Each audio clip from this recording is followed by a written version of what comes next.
The Freeman bloodline. The remarkable aspect of this family is that it is not one typically associated with the elite or considered among the top 13 influential families. However, as a researcher of the elite and the satanic hierarchy, I have encountered their name with surprising frequency. For instance, Stephen M. Freeman heads the Legal Affairs Department of the Civil Rights Division at the Anti-Defamation League, ADL, which is affiliated with B'nai B'rith. The ADL is a powerful organization reportedly controlled by the hierarchy and funded by Illuminati drug money. Another notable figure is Walter Freeman, who, alongside James W. Watts, introduced the lobotomy to the United States in 1936. This brutal method of mind control was masked under the guise of benefiting humanity. Additionally, Simon Freeman was a significant intelligence officer. The list of influential individuals bearing the Freeman name goes on. However, the most compelling evidence of the family's prominence is that the late Grand Master of the Prieur de Sion was Gaylord Freeman. Independent discoveries of the Prieur de Sion. What exactly is the Prieur de Sion? Does it truly exist, and how does it connect to the global hierarchy?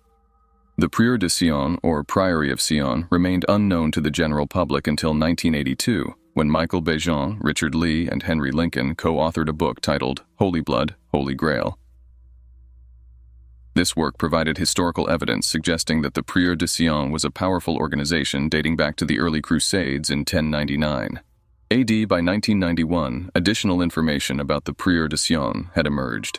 However, the organization remains so obscure that even dedicated readers may be unfamiliar with its significance, necessitating a closer examination. The research conducted by Lincoln, Lee, and Bejean led them to conclude that the holy bloodline guarded by the Prieur de Sion was the lineage of Jesus Christ. This claim immediately rendered their work controversial and widely condemned by much of Christendom. Despite this, few Christian scholars attempted to refute the unbiblical aspects of their findings.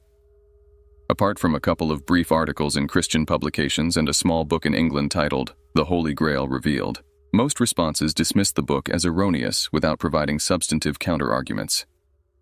The authors of Holy Blood, Holy Grail went on to publish two more historical works exploring the Prieur de Sion and its connections to Freemasonry, the Messianic Legacy, and the Temple and the Lodge. To be fair, if I had not already confirmed through my research that much of the European historical information in Holy Blood, Holy Grail was accurate, its speculative claims about Jesus in Part 3 might have caused me to doubt its credibility as well. The first Christian author to build upon the research of Holy Blood, Holy Grail in a constructive manner was J.R. Church, who authored Guardians of the Grail. This book expanded on the earlier research, pieced together more of the puzzle, and challenged some of the false ideas presented in Holy Blood, Holy Grail, without dismissing its valuable findings. While the general public remained unaware of the Prieur de Sion until the release of Holy Blood, Holy Grail, the organization had been mentioned in high-level military intelligence briefings years prior. Some individuals within the intelligence community, concerned about the direction of the nation, leaked independent confirmations to researchers before the book's publication. This information reached a few dedicated investigators. In 1991, I published my book, Be Wise as Serpents, which, among other topics, explored the Prieur de Sion after I concluded that the evidence validated its existence. I approached the topic from my own perspective. Through my research into the Illuminati, several key points became evident. Bloodlines play a critical role in their structure. High-ranking Satanists believe they are descendants of the House of David. The activities of the Illuminati often intersect with those of the Prieur de Sion. One startling connection was the Freeman family, which an informant identified as one of the top 13 Illuminati families. Interestingly, the ex-Illuminati individuals I consulted had no knowledge of Holy Blood, Holy Grail, or Guardians of the Grail. Even if they had read these works, which they clearly had not, neither book mentioned the Freeman family. The name Freeman did not appear in this context until the 1987 sequel to Holy Blood, Holy Grail, titled The Messianic Legacy.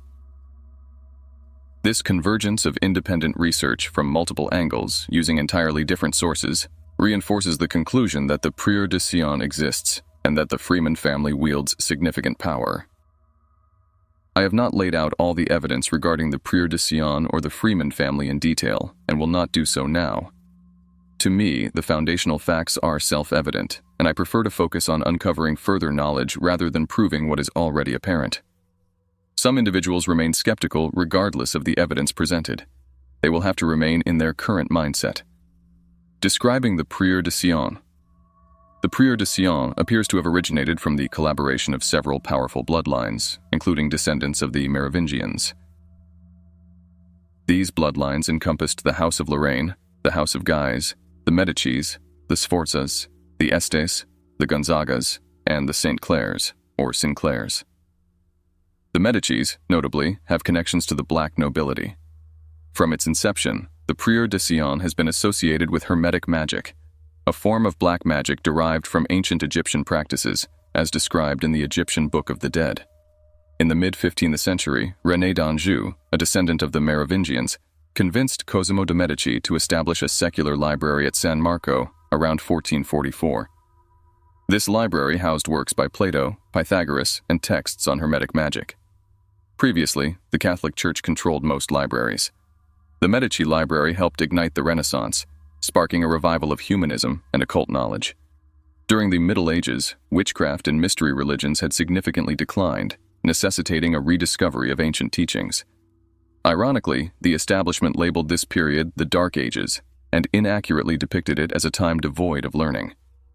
During World War II, members of the Prieur de Sion published a magazine called Vaincre under the banner of the Alpha Galates organization.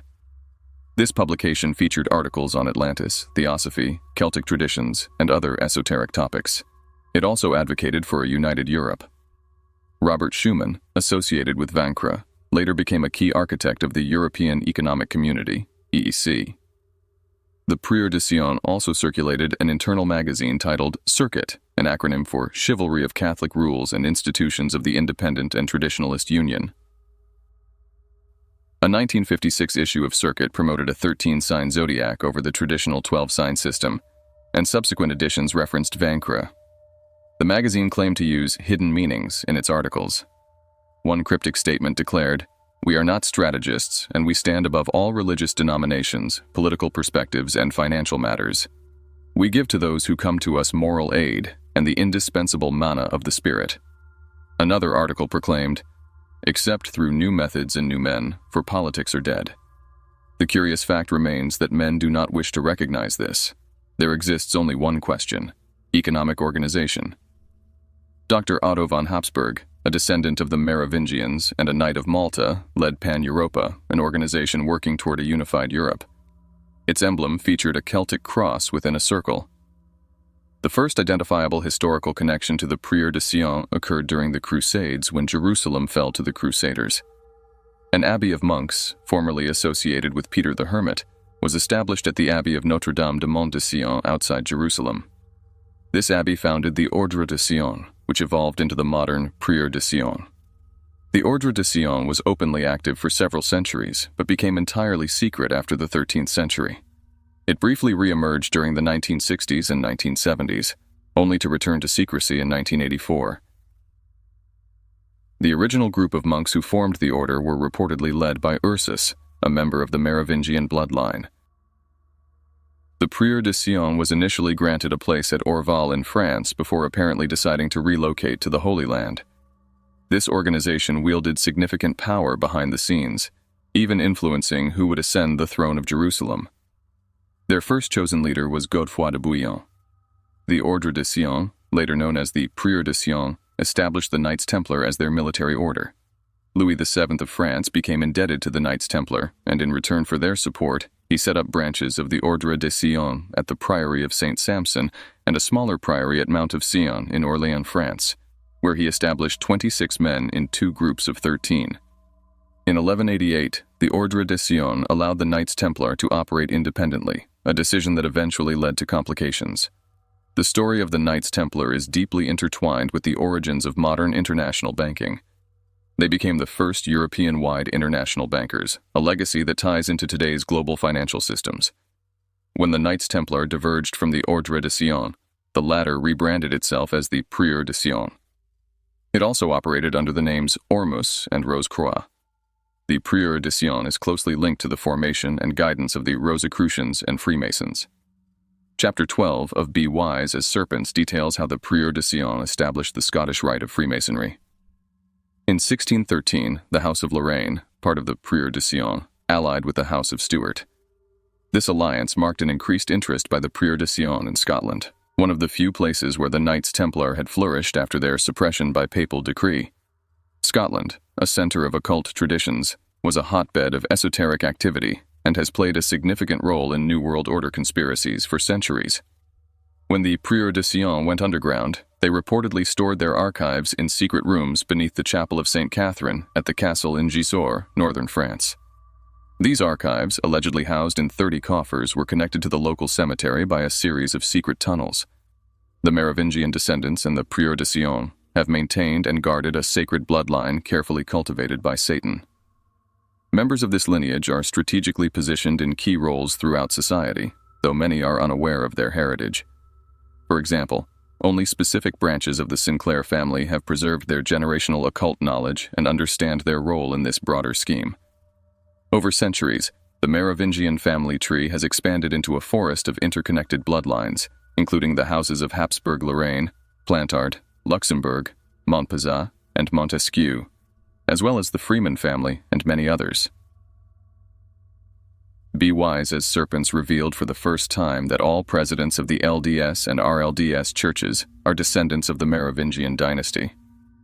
Both these organizations and the Freemasons have historically used the Merovingian symbol of the bee, the House of David. Through my research into high-level Satanists, it became evident that the lineage they venerated was the House of David rather than that of Jesus Christ. Historical records indicate that the House of David established a kingdom in southern France. My discovery came while delving into historical accounts of the Middle Ages, where I encountered the book A Jewish Princedom in Feudal France, 768-900. This work was pivotal in revealing that the Merovingian dynasty, which interwove its bloodline with the royal families of Europe, was of Jewish origin. When I read Holy Blood, Holy Grail, it became clear that the author's focus on the supposed bloodline of Jesus obscured the more critical point. The Prieur de Sion is tied to the House of David, and, in this sense, is of Jewish origin, although most members of the Prieur de Sion are likely not practicing Jews. Pierre Plantard de Saint Clair, the Grand Master of the Prieur de Sion, explicitly acknowledged this connection. Plantard was quoted as saying that while there was no conclusive evidence connecting the Merovingian bloodline directly to Jesus, due to the lack of reliable genealogies and the passage of time, he confirmed that the Merovingians were of Judaic descent and traced their lineage to the royal house of David. This revelation is significant. It supports the claims of those who argue that a Jewish conspiracy underpins many global systems, though such claims have often been propagated by questionable sources. This also explains the cooperation between the Illuminati's leadership and Ashkenazi Jews. In Be Wise as Serpents, I documented evidence from Masonic sources that demonstrated a strong connection between Jewish leadership, the House of David, and Freemasonry at the highest levels. The goals of Freemasonry are deeply intertwined with those of the Prieur de Sion. However, labeling this conspiracy as Jewish poses significant risks and creates confusion rather than clarity. Associating Jewish with bad unfairly stigmatizes an entire group of people who are not the enemy. While many members of the satanic hierarchy claim descent from the House of David, they rarely identify themselves publicly as Jews. In fact, some, such as Lady Astor and members of the DuPont family, have taken outwardly negative stances toward Jewish people. It is reasonable to criticize Zionism as an ideology, as it encompasses both Christians and Jews. Zionism is a movement shaped and controlled by the elite for their own purposes. Many participants in the Zionist movement, like people in other ideologies, believe they are acting righteously but lack awareness of the larger manipulation at play. Historically, tensions between groups with overlapping but distinct identities, such as Jews and Christians, have been exploited by Satan. Among these groups, the Jews have often been incited against Christians, sometimes with notable intensity. Satan's strategy has been to target and manipulate various groups, including the Jews, for his purposes. However, the conspiracy at its core is not Jewish, it is satanic. Satan uses anyone he can to advance his goals, just as God works through those who are willing to serve him.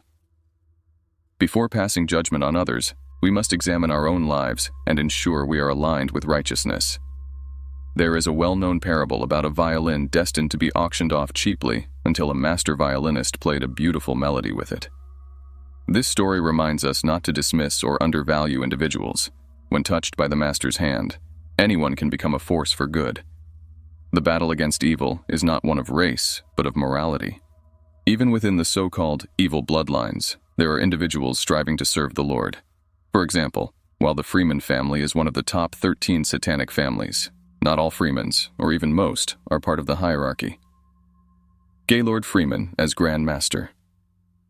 From 1918 to 1963, Jean Cocteau served as the Grand Master of the Prieur de Sion. After the unification of various powers into a secret New World Order government in 1954, the Prieur de Sion experienced a major internal policy dispute. When Cocteau died in 1963, leadership passed to Gaylord Freeman, supported by Antonio Mersagora and Pierre Plantard de Saint-Clair. In 1981, Pierre Plantard officially assumed the position of Grand Master. As early as 1952, before becoming Grand Master, Plantard de Saint-Clair orchestrated the transfer of gold ingots worth 100 million francs to the Union des Banques Suisses in Switzerland. When this move was revealed, Plantard claimed it was a legitimate transaction on behalf of the French government. In 1955, members of the Prieur de Sion acquired ancient parchments, including genealogies of the Merovingians. These documents were handled through British Notary of Royal Appointment Patrick Francis Jourdan Freeman and were eventually stored in London at 39 Great Russell Street. In subsequent years, Freeman played a role in securing the documents at Lloyd's Bank of Europe in London. Another key figure involved was Captain Ronald Stansmore Nutting, a British intelligence, MI5, operative with connections to various corporations, including Arthur Guinness, Guardian Assurance, and the Bank of Ireland. Nutting also served as chairman of the British and Irish Steam Packet Company. Viscount Frederick Leathers, another Prieur de Sion member and former British Minister of War Transport during World War II, collaborated with Nutting. Leathers had long-standing ties with Sir William Stevenson, the wartime chief of MI6's American branch, known as British Security Coordination, BSC, and Connop Guthrie, another BSC leader and shipping executive. Internal conflicts within the Prieur de Sion arose when certain English members forged birth certificates and signatures in protest of a rule requiring members to submit these documents to the priory. This act of defiance exacerbated divisions between the French and Anglo-American factions. The French contingent sought a stronger role in the organization and advocated for the restoration of a European monarchy. In contrast, the Anglo-American members, who outnumbered the French, opposed the monarchy concept. The Vatican also maintains ties with the Prieur de Sion, receiving minor benefits for its cooperation. Several members of the Prieur de Sion, including John Drick, A. Robert Aboud, and Gaylord Freeman, were affiliated with the First National Bank of Chicago. John Drick began his career as an assistant cashier in 1944 and rose to become the bank's president and a director in 1969. He also served on the boards of numerous companies, such as Stephan Chemical, MCA Incorporated, Oak Industries, and Central Illinois Public Service. The Guardian Royal Exchange Assurance in London, where Patrick Francis Jourdan Freeman worked, shared a building with the First National Bank of Chicago, where Gaylord Freeman served as chairman of the board. The connections between the two businesses and the two Freemans appear to tie back to the Prieur de Sion and, by further inference, to the broader hierarchy. Gaylord Freeman's signature appeared on a Prieur de Sion document dated December 16, 1983. However, Gaylord Freeman never publicly admitted to having any knowledge of the Prieur de Sion. Gaylord Freeman and Roger Freeman's influence on the U.S. government. When Gaylord Freeman passed away, the New York Times published an article reflecting on his life and contributions. It is often said that to understand who truly wields power, one should examine a man's advisors. Despite never holding public office, Gaylord Freeman was frequently sought out by Washington for advice and assistance. Presidents and congressmen turned to him for guidance, perhaps more accurately described as instructions. Yet his name remains relatively unknown to the public. This raises an important question. If the most powerful families are assumed to be the Rockefellers and Rothschilds, why were leaders seeking counsel from Gaylord Freeman instead? Furthermore, Roger A. Freeman, another prominent member of the Freeman family, also played a key advisory role.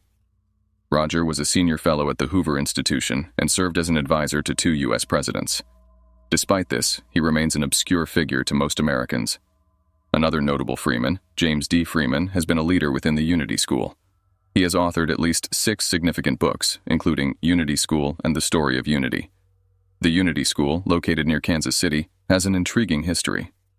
Adjacent to its grounds, a wooded area along Little Ricky Road has reportedly been used for satanic rituals conducted by a coven of adults. A former member of the Unity School hierarchy, who later converted to Christianity, revealed that the school secretly performed Luciferian initiations.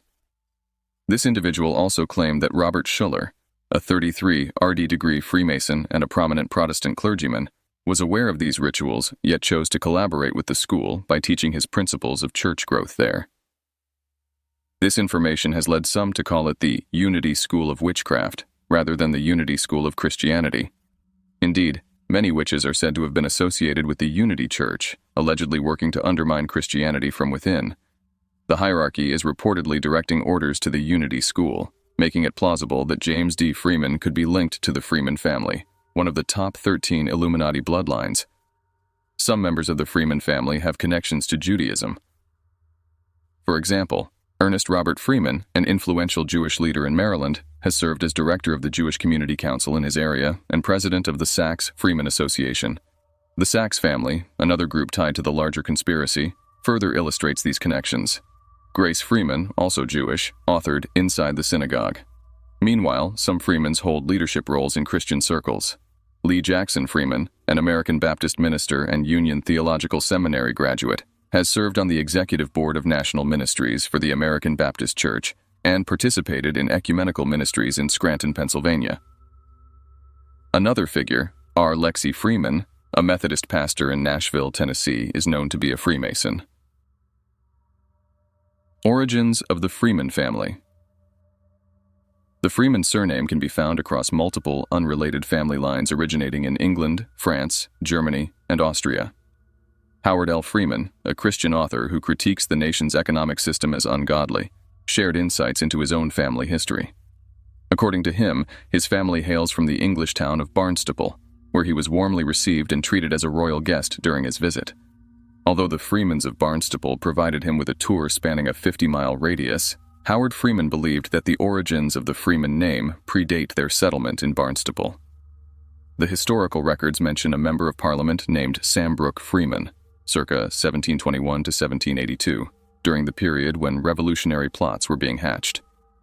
He resided at Folly Court, near Henley in Berkshire, and attended Oxford University. While it remains uncertain whether the Freemans involved in Maria, the Illuminati, originated from England, the available evidence suggests England as the most likely source, with France being a secondary possibility. A curious story from 1988 involves Mary Freeman of Marlborough, Wiltshire, England. On the night of July 13, 1988, near midnight, she reported seeing a UFO over Silbury Hill after leaving the ancient Druid stone circle at Avebury. While most people focus on her UFO sighting, the intriguing question remains, why was Mary Freeman visiting an ancient Druid site so late at night? Illuminati and Satanism.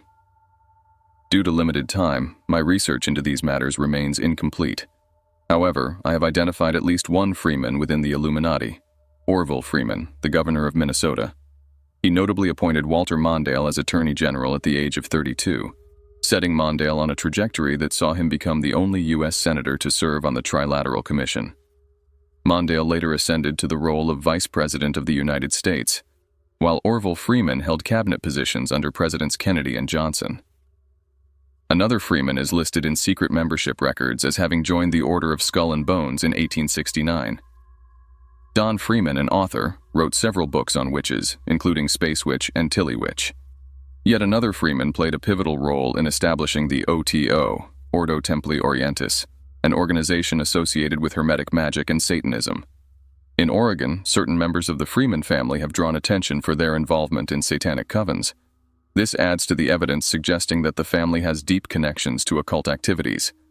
The Freeman family includes many individuals in professions such as law, medicine, and psychiatry. Their scientists have also delved into intriguing areas of study. For example, A.J. Freeman wrote extensively on magnetoelectric interaction phenomena in crystals, a field that could intersect with studies involving UFO phenomena. Connections to other prominent families. Understanding the Freeman family's influence requires exploring their connections to other key families. The Freemans involved in the satanic hierarchy within the U.S. are closely tied to the Collins and Wheeler families. While the Collins family is relatively well known, the Wheeler family remains less familiar, but equally significant. General Earl Wheeler and his brother, Leo Wheeler, are notable figures in this context. Leo Wheeler, a Grand Master in the Illuminati and a 33 RD degree Freemason, is also a covert Satanist. His high-ranking status has granted him access to secret locations, such as the underground facility at Dulce, New Mexico. His travel to this site typically involves flying to the area and completing the journey in a black limousine. Local residents have occasionally reported sightings of these VIP vehicles, adding credence to the accounts. The Wheeler family's history of involvement with Satanism traces back to the House of David. This genealogical connection provides a fascinating, if not unsettling, link to other prominent bloodlines. Interestingly, the genealogy of Mormon leaders reveals similar ties. Research has shown that the top leaders of both the LDS and RLDS churches are descendants of the Merovingian line. For instance, Brigham Young's first name reflects the importance of the Brigham family, as his grandmother was Sybil Brigham. Sibyls were prophetesses of the ancient world, and the name has become a somewhat common choice in occult circles. Brigham Young and his family were practitioners of magic and were deeply aware of their genealogy, which traces back to the Merovingian dynasty. It is worth noting that the Merovingians' primary symbol, the bee, is also a prominent emblem of the Mormon Church and the state of Utah. A glance at any Deseret Industries building, a chain of Mormon thrift stores, will reveal the bee prominently displayed on its facade. Brigham Young's lineage connects him to the Merovingians through at least 2 bloodlines and possibly as many as 6. Furthermore, he is related to the Collins family of Massachusetts and the Wheeler family. If his Wheeler relatives are indeed connected to the satanic Illuminati Wheelers, it presents a fascinating example of how 3 influential bloodlines, Freemason, witchcraft, and LDS leadership, may have intertwined to produce Brigham Young, a Freemason, and the president of the LDS Church. While this connection remains speculative, it certainly warrants further investigation. Insider trading and Robert Freeman. In 1991, Pulitzer Prize-winning journalist James B. Stewart, then a front-page editor for the Wall Street Journal, published his book, Den of Thieves. The book provides a detailed account of a high-profile insider trading scandal involving some of Wall Street's most prominent figures: Michael Milken, Ivan Boesky, Martin Siegel, and Dennis Levine. Among their associates was Robert Freeman, who eventually pleaded guilty to his role in the scheme. While such exposés often implicate mid-level players rather than the true power brokers, Den of Thieves offers valuable insight into the Freeman family's connections. The Freeman family is considered one of the top 13 Illuminati bloodlines, making Robert Freeman a figure of interest. There is no evidence directly linking Robert Freeman to Satanism, nor is that the purpose of this exploration. Instead, this investigation seeks to gather all potential clues about the top 13 families. Robert Freeman is noteworthy as an insider who worked at the Jewish investment firm Goldman Sachs. His office was located on the 29th floor of their headquarters in New York, just steps from the trading floor. A Dartmouth graduate, Freeman was known for vacationing in Colorado, where he enjoyed skiing with his family. He worked closely with Martin Siegel and Ivan Boesky on several complex insider trading schemes, including the Unocal and Storer deals. These activities allowed the group to make millions, and they might have amassed billions had they not been caught. Michael Milken, another member of the insider trading ring, played a pivotal role in stabilizing the stock market after Black Monday on October 19, 1987, when the market plunged over 500 points. Milken convinced investors to reinvest, and the Federal Reserve injected cash into the system to avert a larger crisis. Milken's influence earned him admiration from many, particularly in the Jewish community, even after his arrest. Goldman Sachs, whose founders were also Jewish, supported Robert Freeman during his legal troubles, hiring private detectives and securing representation from Kay, Scholar, a prominent New York law firm. Freeman ultimately pleaded guilty and served a 4-month sentence, being released on August 30, 1990. It is important to distinguish Robert Freeman from Ernest Robert Freeman, another individual connected to the Sachs family, who was mentioned in earlier investigations of the Freeman family. The two are not the same person, though both play roles in understanding the complex web surrounding this influential bloodline.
Hey everyone, thank you so much for watching.